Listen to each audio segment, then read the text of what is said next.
So glad you're with us on the Clank Howard Show, where it's about you and your wallet. Our web address, clark.com. When you have a question for me, clark.com/ask. And coming up in a half hour, this is a story that has just caused quite a buzz among the people that work on my crew. The 5-hour workday. I don't know why people on my crew keep giving me stories about the 5-hour workday. I'm going to tell you what the buzz is about in just 30 minutes. Think about going to 25 hours a week from 40. So want to talk about an industry that was going through great change, and that change flatlined through the real estate bust. And that is how you interact with real estate agents. But now that real estate has generally recovered in probably 3/4 of zip codes in the country, the technology-based initiatives have really roared into the marketplace, and they are for both buyers and sellers. I want to talk about buyers for a second.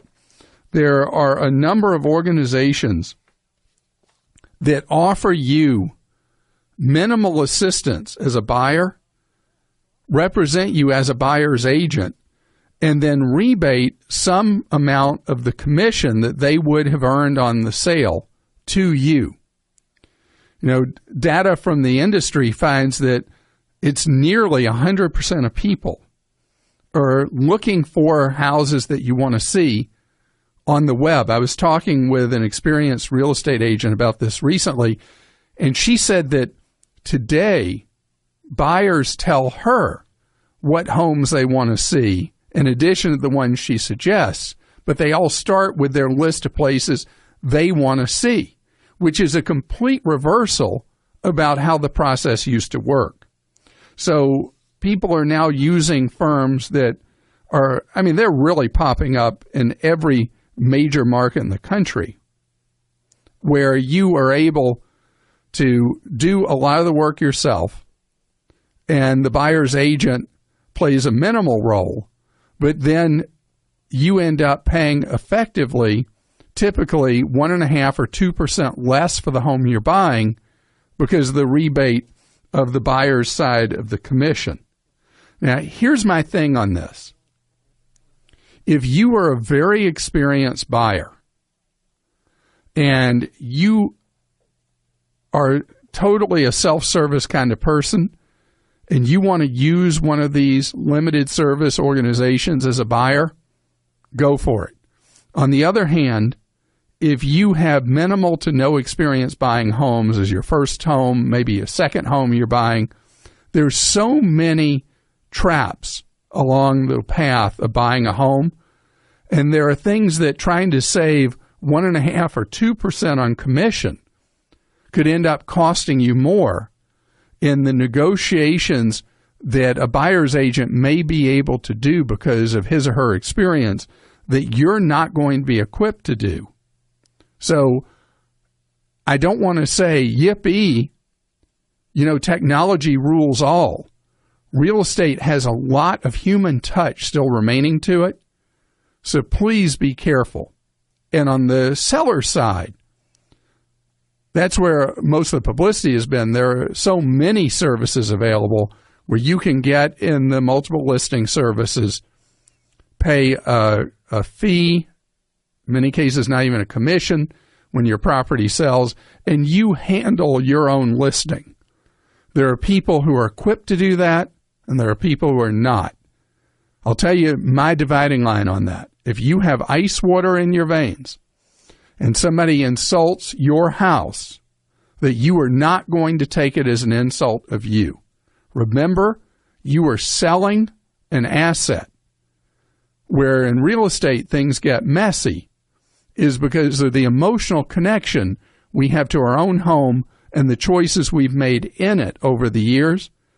If you can't have a merchant's personality, you need an active traditional agent marketing your home for you. Follow me at facebook.com/Clank Howard. Our web address, clark.com. When you got a question for me, go clark.com. 888-866-4MAP/ask. Christina's with us. Hello, Christina. Welcome to the Clank Howard Show. Hi there, Clark. How are you? Wonderful, thank you. Great. I was calling in to talk to you more on a level of life insurance.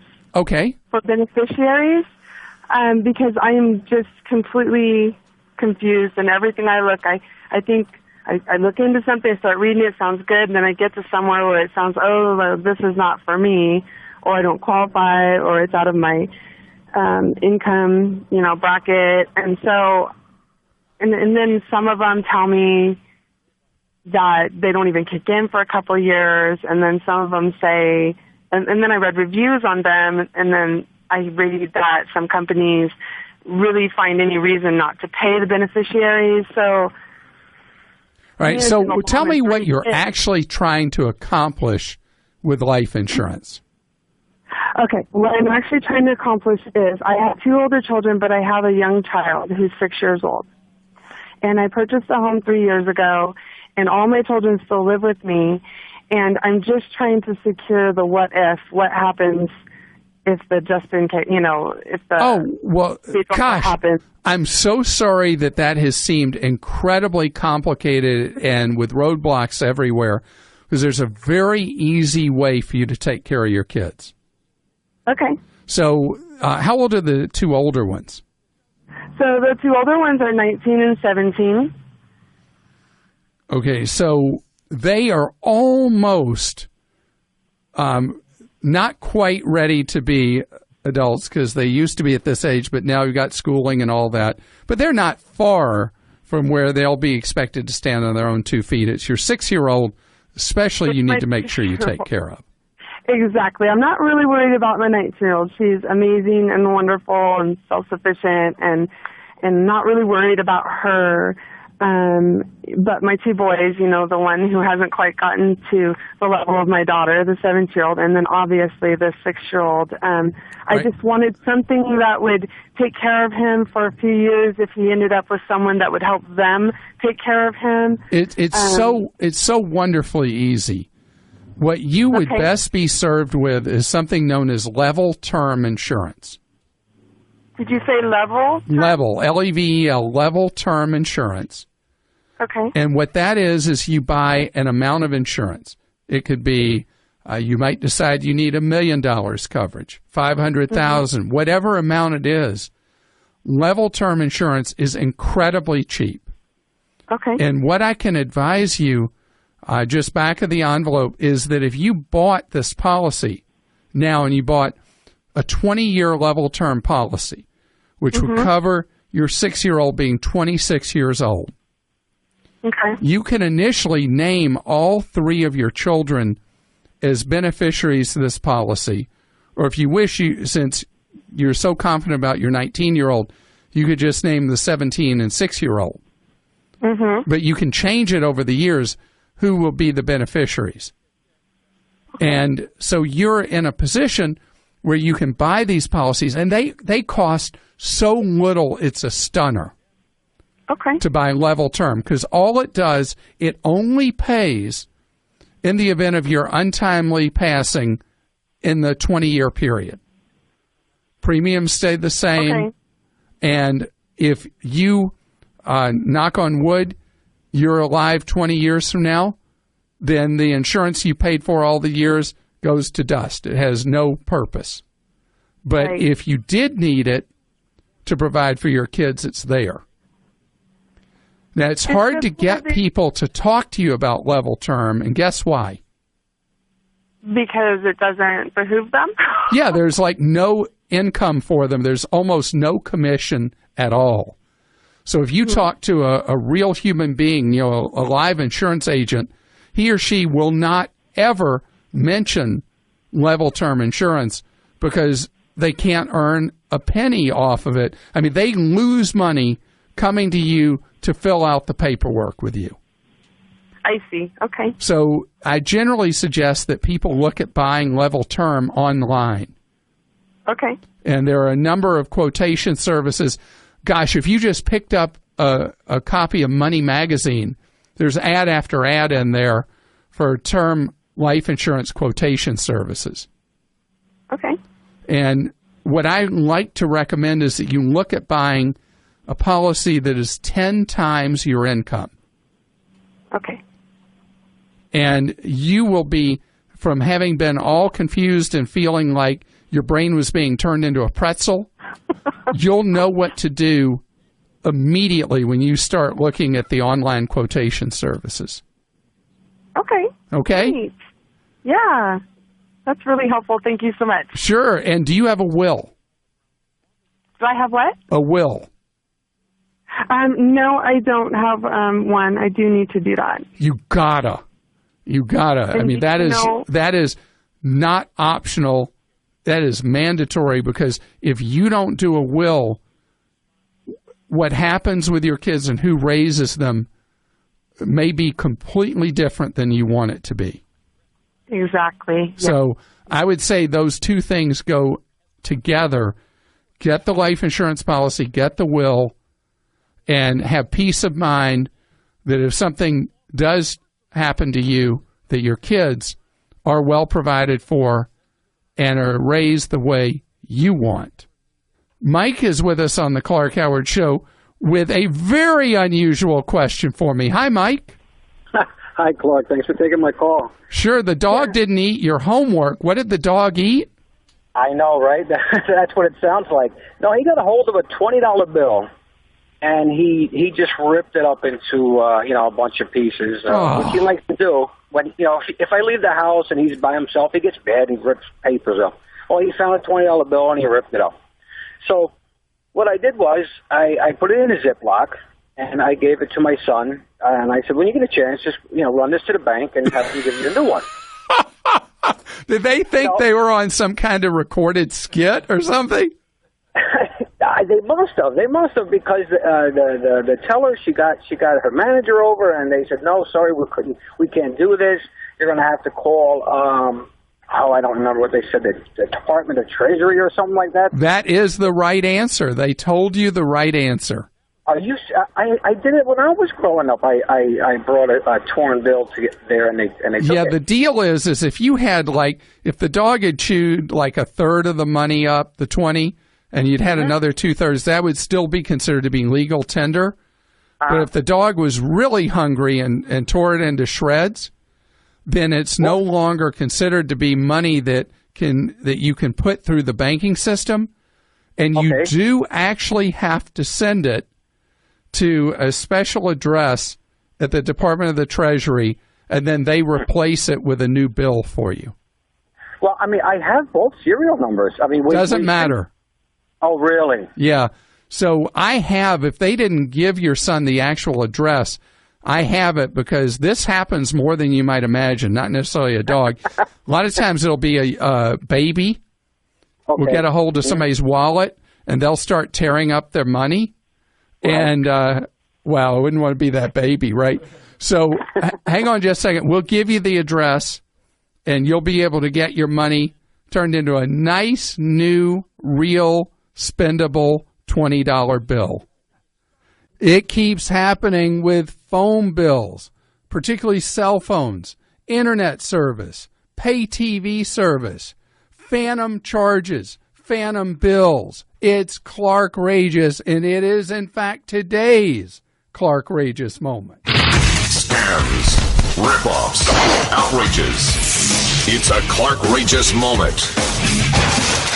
The latest involves Comcast engaging in a practice known as negative option billing, where people were billed for equipment they had not sought, had not asked for, had not ordered, programming packages they did not buy. And if you didn't notice, and then finally you did, Comcast limited refunds to you to a maximum of the prior 6 months. Now, Comcast is being fined by the feds several $1 million. The number of complaints received about these phantom charges at Comcast that were filed with the FCC, an agency of the federal government. Most people don't know what it is or how to even find it. Exceed 1,000 people. That's a lot to find their way to a federal agency. Comcast says that they have fixed their customer service issues and that this is not going to happen again. In fact, Comcast released a statement saying that they're not going to do this stuff. We acknowledge in the past our customer service should have been better, our bills clearer, and that customers have at times been unnecessarily frustrated or confused.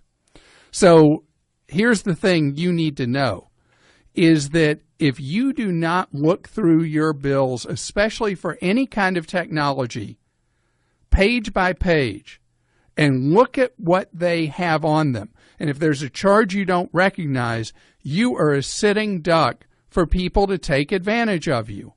And we've seen it repeatedly with what are known as the crams on cell phone bills, where cell phone companies entered into deals with marketing partners and would put any charge through sight unseen to get a 30% cut of the action, and crooks repeatedly use that as a way to put through phony charges.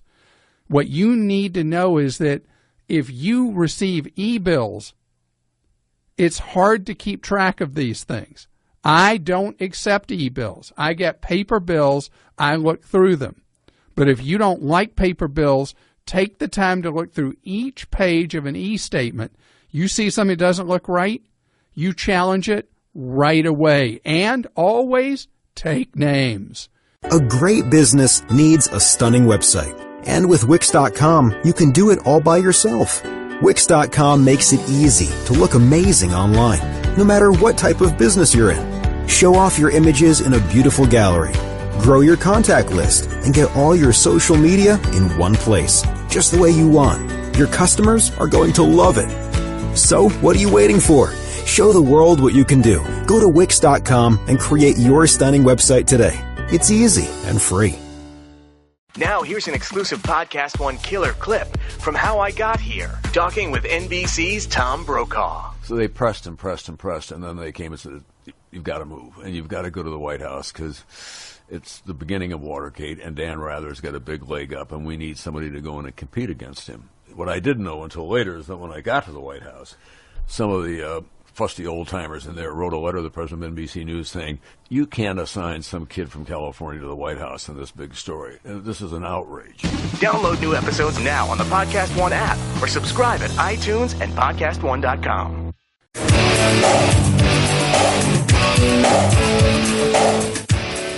So glad you're with us on the Clank Howard Show, where it's about you learning ways to save more and spend less. And don't let anyone ever rip you off. Our web address, clark.com. You have a question for me, clark.com/ask. I've been asking myself, what kind of message are two of the producers on the show trying to send me that they both have sent me different stories about a new book? Joel and Krista. The book is The 5-Hour Workday. And it's a business owner who owns a company in California who had an epiphany that people were spending too much time at work. And he decided, which he could do because he owns his company, they sell paddle boards, that he was going to implement a workday that was 8 a.m. to 1 p.m. No time for lunch. Just work straight 8 to 1. And his story is all about how his company is more profitable than it ever was, and that people are far more productive working a 5-hour day instead of working 8, 9, 10 hours a day. And here's the thing. There are businesses that have gone to a completely different approach and been very successful with it. A lot of companies now let people keep their own schedule, allow people to work at home or at the office as they wish, and allow unlimited vacation. A lot of managers don't trust their workers to give people that kind of freedom. But I've long had a belief that if you give people the freedom that are highly motivated people, and you let them set their own schedule and their own work conditions, the danger isn't that they'll work too little. The danger is that they'll work too much. But a lot of employers feel like, hey, if the cat's away, the mice will play. If you don't have strict rules and you don't guard what everybody's doing every minute, that they're going to take advantage. And I'd say that means you don't have the right people.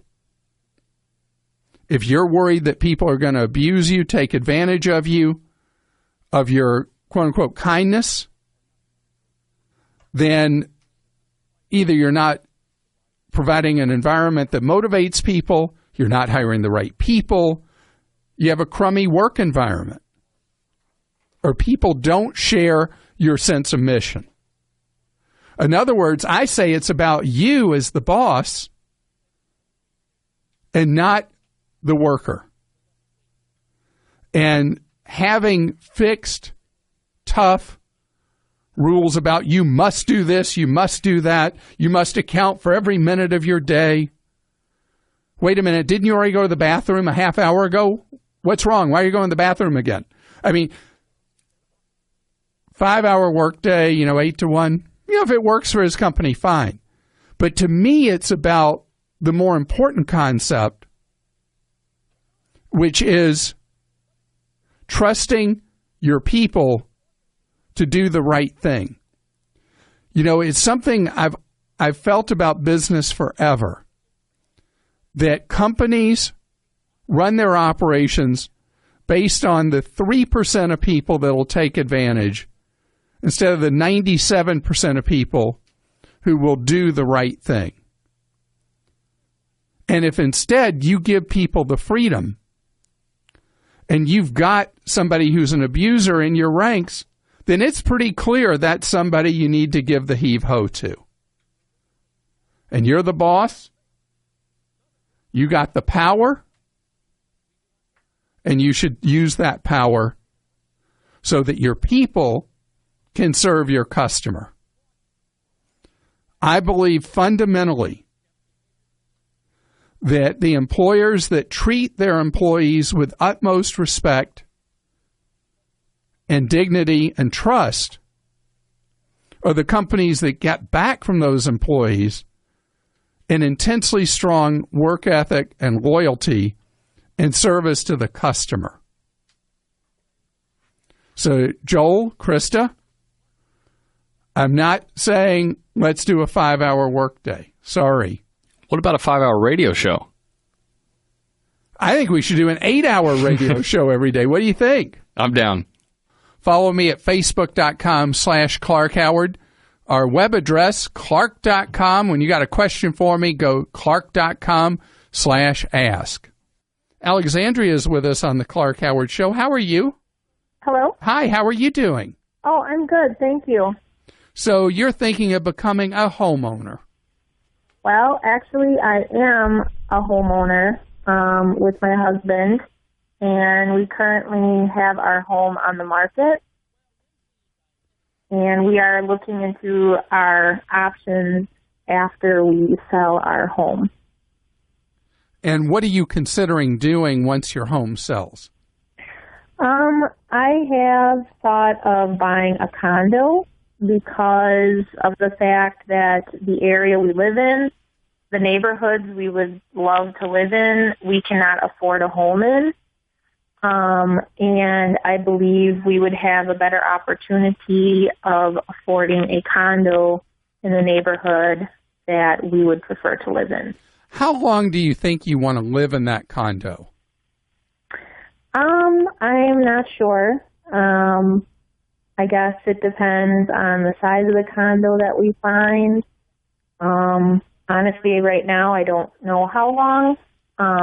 The other option was, when we sell our home, was to take the equity that we make from the home and pay off our debt that we have with it, be it my husband, student loan debt, or some other debts that we have accrued over the past year.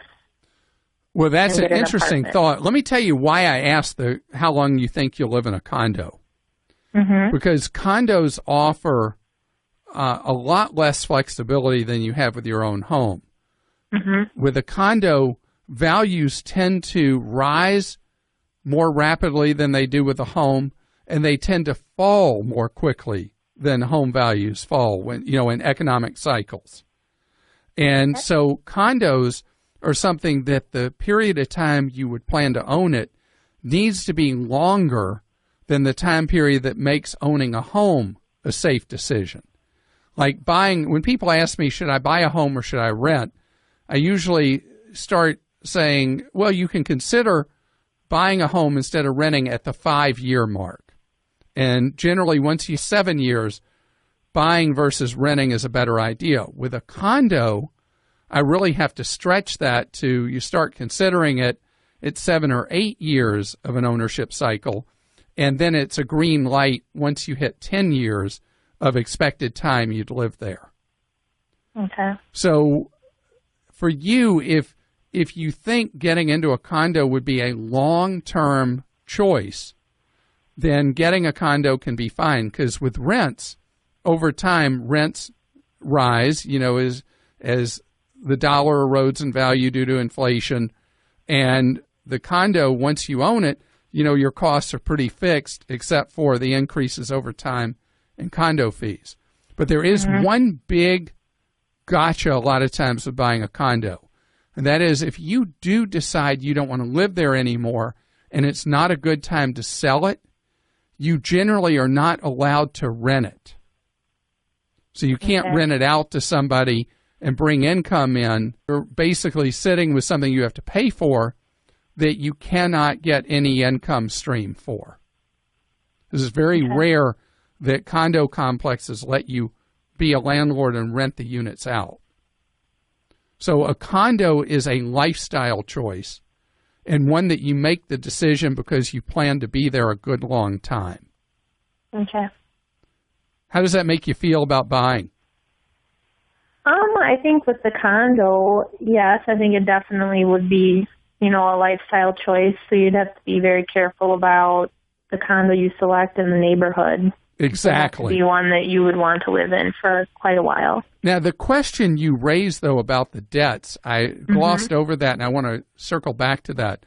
The debts you have, how much total in debts with the student loans and other things that are nagging at you do you have?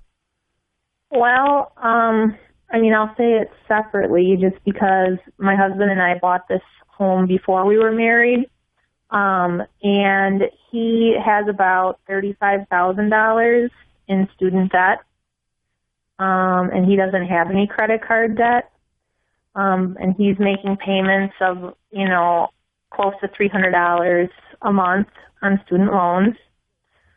And myself, I'm not very good with my finances, so I would say I think the last time I checked on my student loans, I maybe had like $50,000, and I'm paying pretty much the minimum, so about $300 per month. Let me stop you there. You said a lot right there. Yeah. I would say sell your home, and I would love for you to go sit down with a credit counselor and come up with a budget.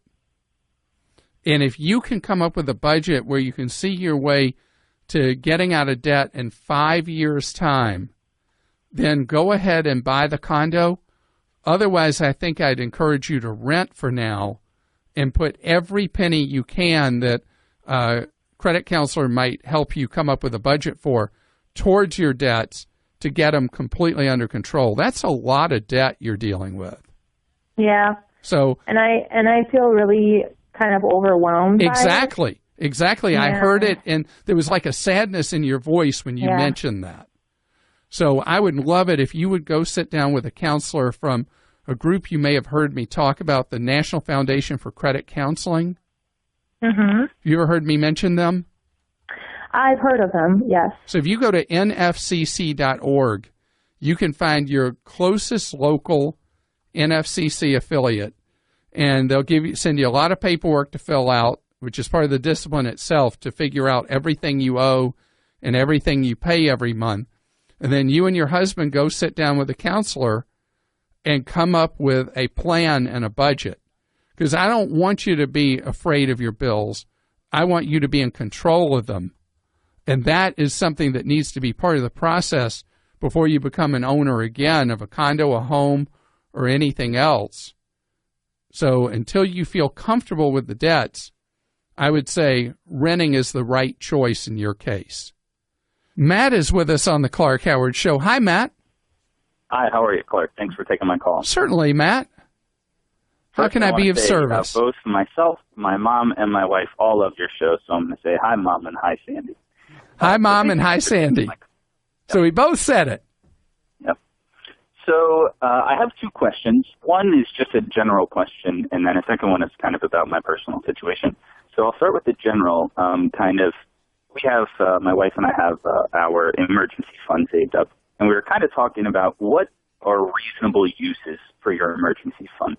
You know, I said it should keep you alive and put food on your table and a roof over your house. And she said, well, I may not want to even use it unless it's a life or death situation. So what are some of the, acceptable uses of an emergency fund? There is no right answer to that. And reasonable people can completely disagree. I mean, the purpose of an emergency fund, or what's most often called a rainy day fund, varies so much from within the four walls of every family. It is there for an unexpected calamitous event. What people consider to be a calamity can vary, though. It could be that the transmission has fallen out of your car and you need the money to repair it. It could be a medical emergency that requires money for. I mean, the idea is that it's supposed to be something that is out of the ordinary and expensive. Yep. And so how each person defines what would qualify really is personal judgment. But it's not supposed to be, hey, there's a great airfare to Hawaii, so I'm going to take my rainy day money and go to Hawaii where it'll be sunny, hopefully. That would be an excellent emergency to have, but not an acceptable use, I don't think. Exactly. Okay. So my second question is one, I kind of just want to see, if I have enough. So my wife and I, we live in the San Francisco Bay Area, which is notoriously expensive. And we bring in about $7,000 a month, and our living and whatnot expenses are about $35,000. That excludes my student loans. So I'm a relatively recent graduate, and my goal is to pay off my student loans as quickly as possible. And I'm putting about $1,500 a month towards my student loans. It's fantastic. So we still have some money left over at the end of the month. And like I said, we do have an emergency fund built up. I only have about $8,000 in a 401k, and I'm only contributing as much as my employer will match. So with this extra money, should we put even more towards my student loans, or should we maybe, save it for emergency additional? Or well, here's some ways to get to that answer, to drill to it, Matt. Mm-hmm. What's the interest rate on your student loans?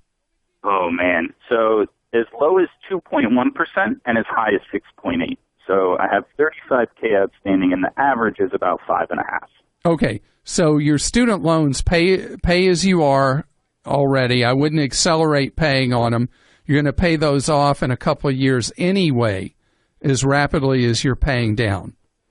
So you're doing fine with those. I would even be happy if you took it down from $1,500 a month to $1,000 a month and took an additional year to pay off the student loans, so you could increase the amount of money you're saving for long term. I would love it. You're income eligible for Roth IRAs. I would love it if you funded those.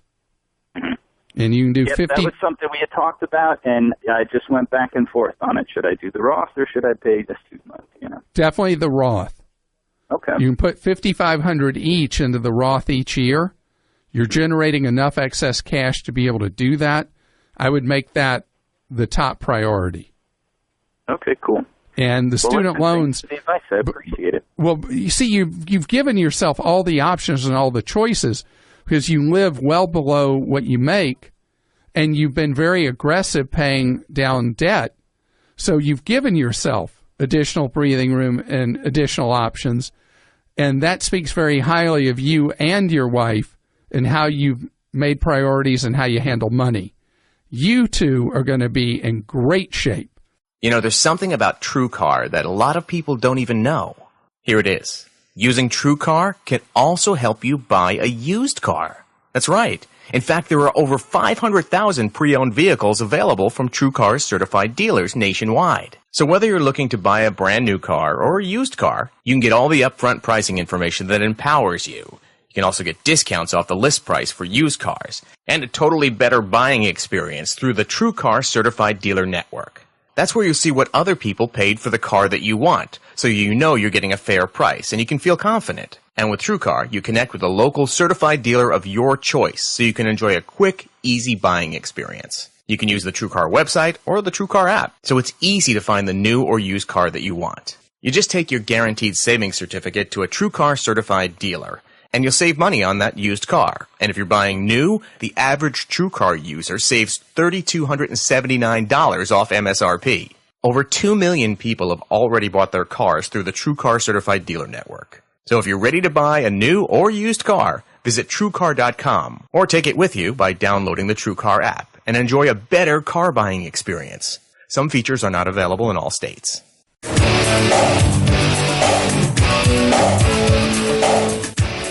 Glad you're with us on the Clank Howard Show, where it's about you learning ways to keep more of what you make. On the web, we serve you at Clark.com. When you have a question, Clark.com/ask. In addition, you can get answers to your questions 9 hours each weekday. We answer calls off the air. It's a completely free service of the Clank Howard Show, and you can see how to call in and get free off-the-air advice from a member of our team at Clark.com. Coming up in a half hour, people are really banking big savings, cutting back on their pay TV. I'm going to tell you what the trends are, how you can benefit from them, and that's coming your way in just 30 minutes. So I have, I guess, some amount of obsession to me, and my fitness tracker that I wear is something I look at all through the day. I have a goal of steps. Like today's goal is 15,401 steps. The tracker sets for me what my goal is each day. I've been averaging over the last year a hair over 16,000 steps a day. And I find that when I'm short of steps, as it's close to bedtime, I drive my family crazy by walking up and down the hall to pick up those last steps. Now that is, I don't know if that's an obsession that leads to better health or if that's an unhealthy obsession. You decide. But it seems that I'm an exception. An exhaustive study that was done over a year and a half that was reported in the Journal of the American Medical Association found that people who wear activity trackers may not do as well with their weight as people who don't. Completely backwards and opposite what you might expect and what your employers are up to. You know, Aetna, I mentioned before, Aetna has a program where they'll actually pay you to wear an Apple Watch with the fitness apps on it to try to get you being more active to lower the cost of them providing health care to you, something they're doing with just a handful of employers. So I'm on my third fitness tracker over the years as they wear out, or I broke one, things like that. But let's see, I wore one out. I'm on my fourth because I wore one out, I lost one, and I broke one. And I don't know what to do without the fitness tracker on my wrist. But the study that was reported on in the Journal of the American Medical Association found that in a test of a large sample of young people, sample size was 500, that when they took those 500 people and they divided them out, and these were people who needed to lose some weight, people who just had a web portal they'd go to and self-report how they were doing with exercise each day, And then the other half of the control group were people that were on a fitness tracker, and they were randomly assigned to the groups. Well, here's the shocker, is that the people who were self-reporting and just guessing how they were doing and reporting in on a website lost more weight than the people that were wearing the fitness tracker. The best guess of the researchers, and this was completely opposite the result they expected, completely backwards. And their best guess is that if somebody was on a fitness tracker and their goal was to be 10,000 steps and it would be 9 o'clock at night and they were at 6,000 steps, they would just say, well, I give up. I'm not going to do anything. That the trackers were actually the opposite of a motivator. I think having been on these things for so long, it's almost like a personality test. I expect so much of myself, and I'm so competitive with myself, that hitting the stupid number the tracker says I'm supposed to hit each day becomes what I strive for and do most every day. I probably miss it 10% of days that I don't hit target, and then I make up for it on other days. But if you're someone who the tracker is trying to create motivation and you're not naturally motivated to use it the way it's intended, and that is to get more activity out of you, it's just not going to work. I think back to the story I shared with you about 6 months ago, an employer that was paying employees incentive money to work out, and an employee got busted and fired for using a ceiling fan to create fake steps on the tracker to get the financial incentive from the employer. Jason joins us. Hello, Jason. I'm glad to have you here on the Clark Howard Show. Hello, Mr. Clark. It's an honor and a privilege to speak with you. Well, thank you. Great having you. Jason, how can I serve you? You have one of those esoteric insurance questions for me. Correct. You know, I've heard you many times, and you were against the variable universal life insurance. And recently, my wife was introduced to this thing called index universal life insurance. The latest flavor of junk in the life insurance industry. You're right. And so the question was, let me just kind of give you a background about my wife. She's 37 years old, and this is for $300,000 life insurance death benefits. And the illustration shows that this would cover, in the event that it would cover for the long-term care disability. And when she, after 30 years, and this is also an investment product, so she would get some money, or she can take out a loan up to 90% of the value. And after 30 years, what kind of money do they say magically that policy will have? $2,000. How much? Like $2,700, $800 a month. Red alert, red alert. Do you have that illustration in front of you? I do not. All right, Jason, when you have it in front of you, you're going to laugh. Yeah. Because there will be wording on it somewhere with all those exciting numbers and all that. It will say something to the effect, for illustration purposes only. Okay. For reasons that are beyond me, state insurance departments and allow insurance agents to make up fake numbers on insurance illustrations. Okay. And states will often have what they call soft caps that allow for illustrations that are impossible, that will never happen, but are a sales tool for insurance agents to try to say, this is the greatest thing ever. You're going to pay in this small amount of money over the years, and they're just going to generate this massive tax-free lifetime income for you. What a great country. Right. But it's a lie. Okay. And so the indexed universal life insurance product has monstrously high costs and commissions built into it.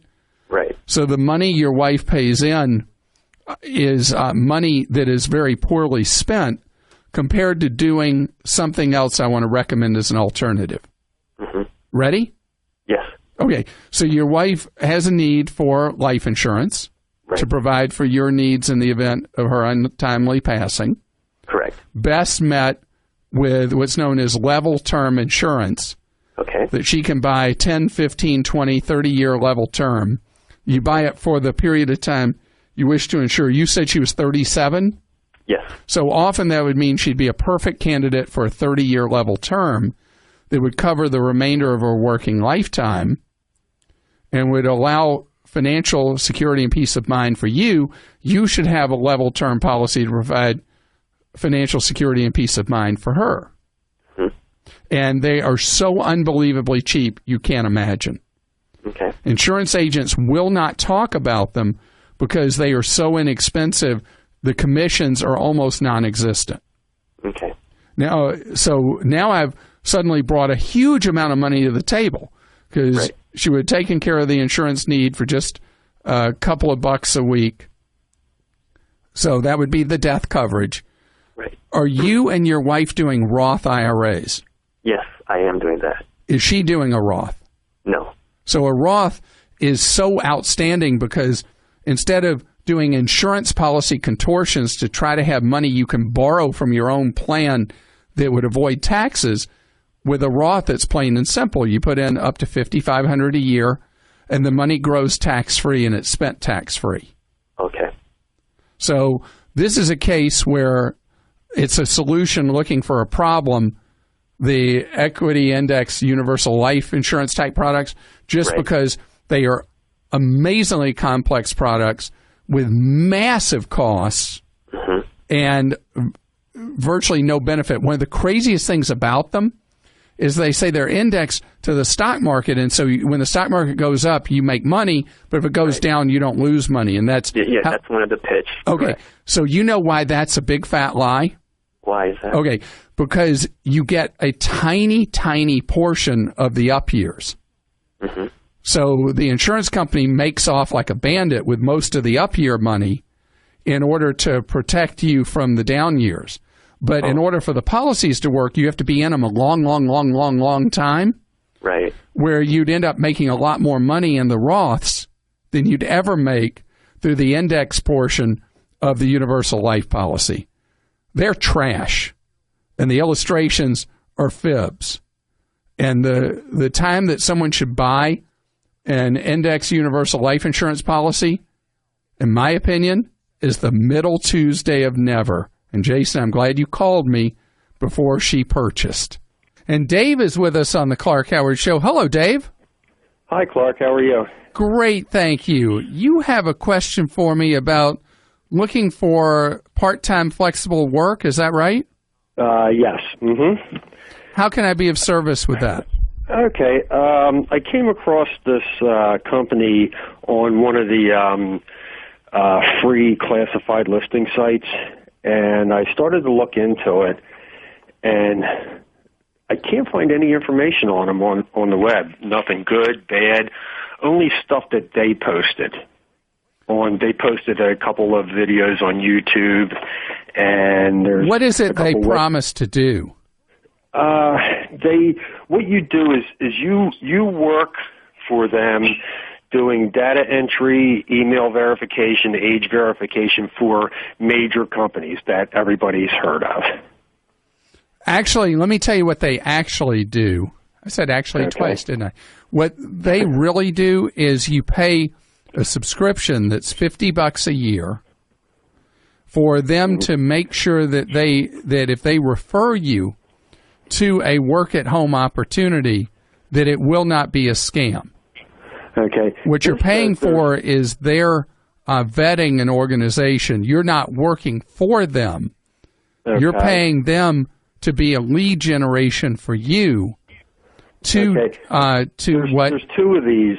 There's two of these sites with similar names. I think you're talking about another one. This one, that one, they said that's what they do. This one says that you don't pay anything, but you have to download this computer backup onto your system. Okay, I'll have to get the name from you off the air and check them out. But are you looking for some part-time work or flexible work? Yeah, right. I was looking for flexible work. And all right, I can tell you we've done some work in that area, and we have a list at Clark.com of what we believe to be legit flexible work schedule, work at home kind of things. None of them pay a lot of money, but we've got this free list. It's always been a pretty popular list on our website that we update as we find new ones or ones that we thought were okay, maybe morph and they're not as okay. But try that, and then I want you to hold on because I'd love to know, because I thought based on my message on the screen that you were talking about the one with the subscription service, and they are legit. It's just, I don't know, you need to spend the money. But hang on so we can find out who it is you are actually inquiring about. Yvonne is with us on the Clank Howard Show. How are you? Doing just fine. How are you, Clark? Great, thank you. You have a question for your daughter. Yes, she's attending college and has good grades, and she has received a letter from an organization asking her to join. However, it's going to cost $100 a year. So I wanted your opinion to see if it was scam or worth the effort. So this is an organization that is not going to provide any benefit to her that I'm aware of at all. Well, it has some benefits. It has scholarship listings. It also that you can do very easily on your own for free at fastweb.com. Okay. And it has a Vault Career Insider Job Tools, and it offers free Microsoft training and graduate school test prep discount. And none of this sounds like... are you excited about it or is she excited about it? Because the way you said those things, it's like you want me to say, yeah, she should do it. No, I want your... Okay. So if you ask me straight out... that it's not, that it is a scam, is what I'm asking. I wouldn't call it a scam. Okay. But I would say it's not an opportunity. Okay. Well, I just didn't know whether it would look good on her resume. It will not. You know. Okay. It will not. That's the goal. You know, any of these organizations that tout that because you're a high achiever, your daughter's a high achiever, blah blah blah blah blah. You know, and then you. But wait, there's more. That's right. A lot of them, the mailings read like one of those TV commercials trying to sell you some kind of fishing gadget or whatever. Right. No, but wait. If you order, the next 100 people to order will now get this. And if you order in the next 10 minutes, you will get this bonus as well. And then, by the way, that's not all you get. Yeah. So that's the kind of thing this is. A true organization recognizing your daughter's academic excellence would not be sending a letter like that saying, but wait, there's also this and that and the other, and we now need your money for this much money. Okay. That sounds reasonable. So pass on this one.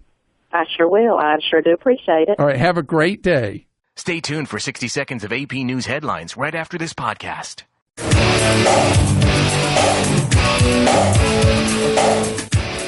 Glad you're here with us on the Clank Howard Show, where it's about your empowerment with knowledge so that you can fatten your wallet. You know, that is the goal here, for you to keep more of what you make.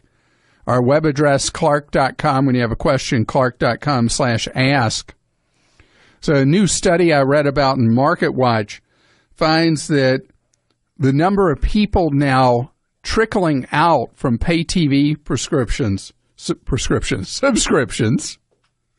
oh, that's funny, is now hitting about 70,000 people every single month are saying no more to having pay TV from Direct TV, Dish Network, the cable company, the phone company, whatever. And people are becoming cord cutters in numbers larger than I would have expected.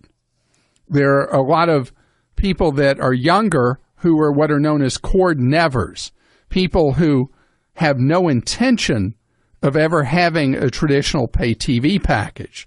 And I have been skeptical that people who are used to having the convenience of just sitting on the sofa with a remote and you turn the TV on and bam, there are the channels. I was skeptical that people would really disconnect, but the cost savings are so large that people are choosing, again, at a rate of about 70,000 households a month, are dumping pay TV. Why? Because they're saving a massive amount of money. According to MarketWatch, the average cord cutter saves $1,248 a year, which is more than I said recently. I was close. The estimate I'd given recently from another study was $1,236 a year. So think about that. You know, money is hard to come by. You being able to come up with an additional $1,000+ a year that's just your money to do with what you want, pay down debt, take a vacation, save for the future, whatever it is, that is big, big, big savings. In fact, there's an industry term for people that cut back by getting rid of pay TV, because they still get TV maybe from streaming services or whatever. The new term is cord havers. That's cute, because they're still getting TV, just not as much. Or they may be getting a skinny bundle, which is a much cheaper array of a smaller number of channels. But this is an area where you can have impact on your wallet. And here's what I ask you to do. Take on your smartphone, because it's always with you, and if you have color note on there, whatever you have to jot down notes, take note for a few days what channels you actually watch. And if you're like most customers of pay TV, you do almost all your viewing on 8 channels or less.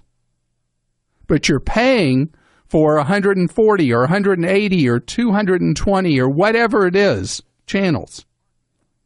And then start thinking about what other ways would you be able to access that content.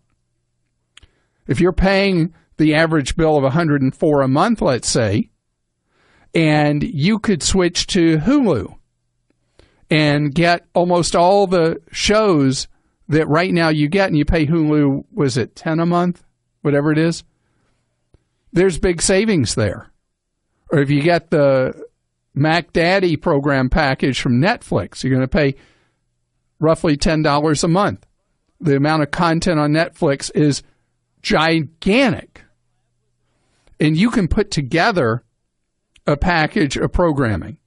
Or if you've never looked at Sling.com, which is getting a pay TV package, but getting it streamed to you instead of over a traditional satellite service or cable company service or phone company service. And with it, you pay typically $20 to $30 a month for the pay TV package with a smaller number of channels than you get with traditional pay TV. If you look at their lineup, and it covers pretty much the 8 channels that you watch almost all your television on, then think how much money you're going to save.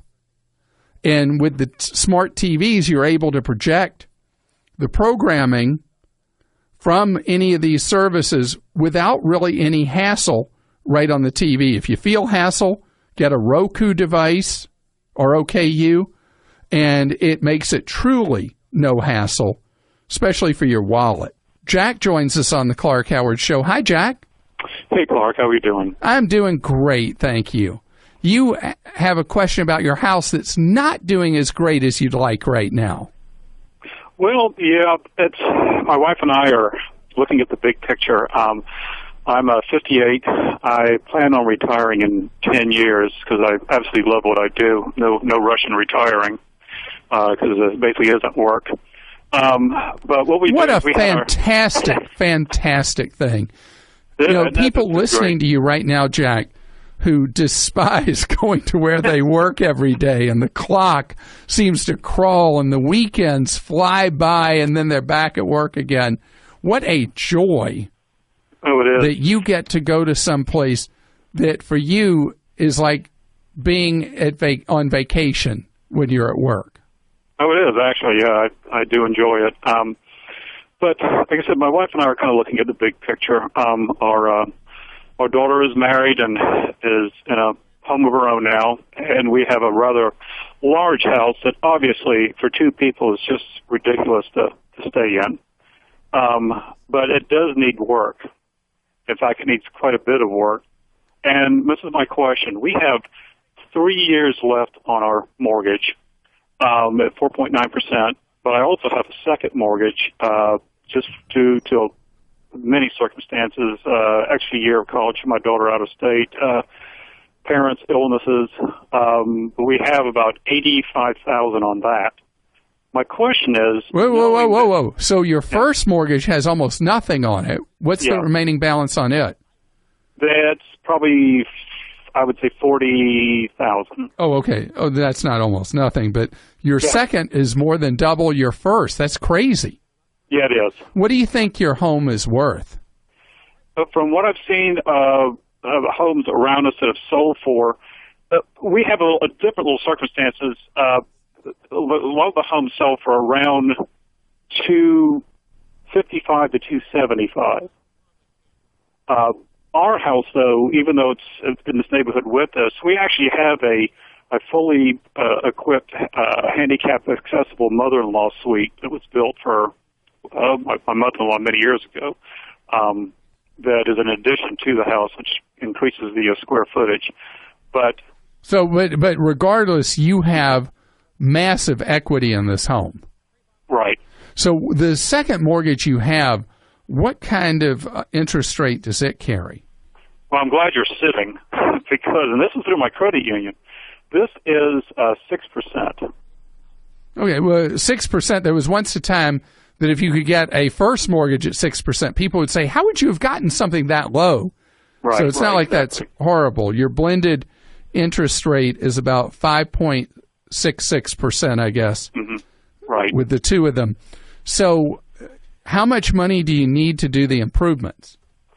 Well, we are actually going to, without us guessing, we are going to get a realtor to come in just to let us know exactly what needs to be fixed before we would decide to put it on the market, because I don't want to think to myself, oh, we need this, we need this, we need this. That is a very smart decision.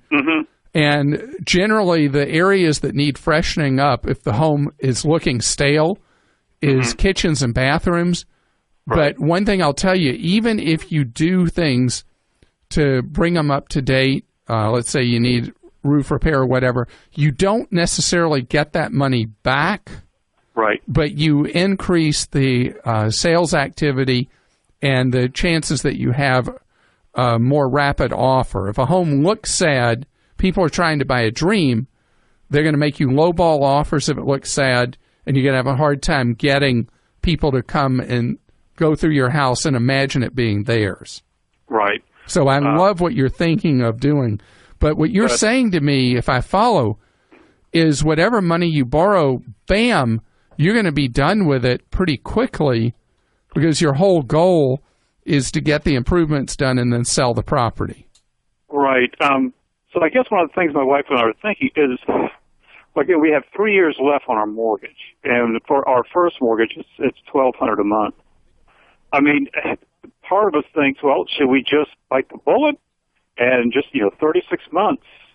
Then we have this cash, extra. We've already we paid up our car, and we are people who keep cars for many years. So we're not even thinking. Yeah. But with the mortgage paid off plus our car, we would have like $1,500 in our hands. Is that a wiser choice? I don't know. Well, but that doesn't help you pay for all the repairs or improvements you might need to do. Right. That would need to be paid for all at once. Yeah. So your real goal is to be out of that house how soon? I would say I would like to be out at 5 years. Oh, okay. This is not that changes the answer. I would give you a fair amount. Yeah, I would say 5 years. All right, let me tell you what I would do. Go ahead and do the eval you want to do to see what improvements you need to do to the house. Anyway, but unless there's things you need to do now to be happy living in it. Just get a sense, but don't do those things till you're prepared to sell your home. Styles could change. You could spend money putting in a particular color in the house that turns out later people don't like that color anymore 5 years from now.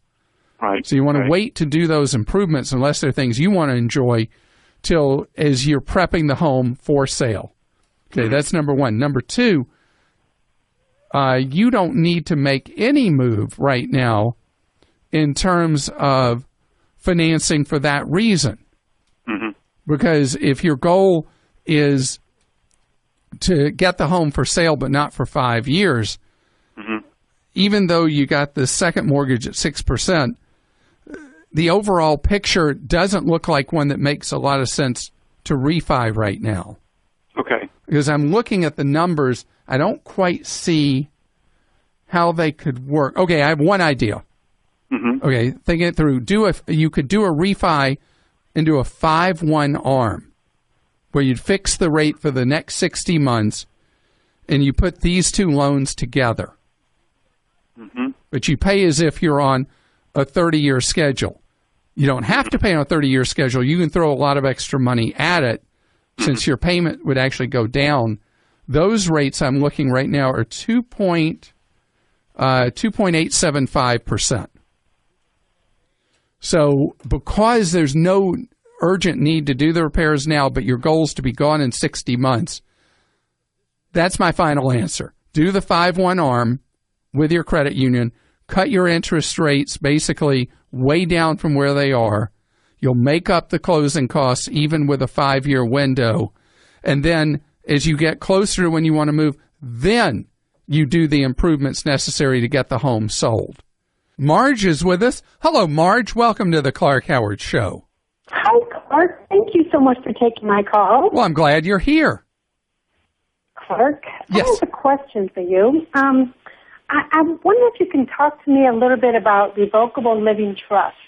I haven't heard you discuss it yet, and I've heard other people talk about them on different shows, and I want to know, do you have one, and what would be the benefit of it? Okay. All right, let me tell you why you hear so many pitches for them. Speak. All right.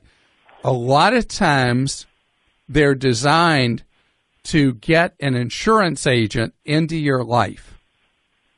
Okay. Because what they're trying to do is they're using the false pretense of sitting down with you to go over the benefits of a living trust, to find out what assets you have, to then try to get you to buy insurance. Nobody ever says, this is my lucky day, I'm going to meet with a life insurance salesman. It's a very difficult business to be in because nobody ever seems to want to meet with you. So they use these pitches often for the living trust as a way to get into your living room and find out what you got and what your goals are, and then figure out how various insurance products will meet those goals. That's the reason you hear so much promotion of living trusts. There are rare circumstances that a living trust may make sense. And most often, can I give you some examples? Absolutely. Okay. So there are a very small handful of states where going through probate is a real pain. There are also circumstances where people, for very specific reasons, want to do a living trust because it keeps the passing of assets private, where probate in most jurisdictions is a public process and other people can go see what you have and all that. So it is done for a third reason. If there's a contentious family situation and you have people like siblings who don't talk to each other, don't get along, many times a living trust is an easier way to get assets passed than you have with a will, where combative siblings may fight each other over an inheritance. Okay. it is a living trust. There are other reasons a lawyer might recommend a living trust, but most often living trusts are an unnecessarily complicated process that is much more expensive to set up and to maintain than a will would be. Okay, that's beautiful. I had no idea, and I do have the will in place already. So, and there is a nice briefing on the website nolo.com. Yes, I went there. I did read that. And so they give the pros and cons of the living trust versus the will. And when you get through that, for most people, it's pretty clear that a will is sufficient. Okay, good. And I'm glad you're asking the question anyway, because my big problem, Marge, is getting anybody to do a will, because most people think, oh, I don't need one of those, or they last did one, they can't remember when, that's likely pretty far out of date. Thanks for listening to the Clark Howard Podcast. Download new episodes every Monday through Friday at podcastone.com. That's podcastone.com. Stay tuned for the latest AP News headlines from Podcast One right after this. When shopping for car insurance, consider this. Geico has been saving people money on car insurance for over 75 years. So if you're serious about savings, it's simple. Go to geico.com. After 75 years, they know how to save you money. AP Update. I'm Rita Foley. Hillary Clinton has not directly commented on the sex assault allegations against Donald Trump. Trump is denying the accusations. And this morning, his running mate Mike Pence is making the rounds of the morning talk shows, backing him up. These are unsubstantiated allegations. I think the reality is that Donald Trump yesterday categorically denied that these things ever happened, and I believe him. He says soon, maybe today, we'll see information that proves what Trump is saying is true. I think it's coming, and it's coming in frankly, probably in a matter of hours. Mike Pence on the Today Show this morning. Donald Trump says he doesn't know and has never met some of the women accusing him of sexual assault. What will this mean for his standing with voters? Well, polls suggest he's losing a little ground, but Republican consultants believe he has a core of supporters who will not abandon him. AP Update. I'm Rita Foley.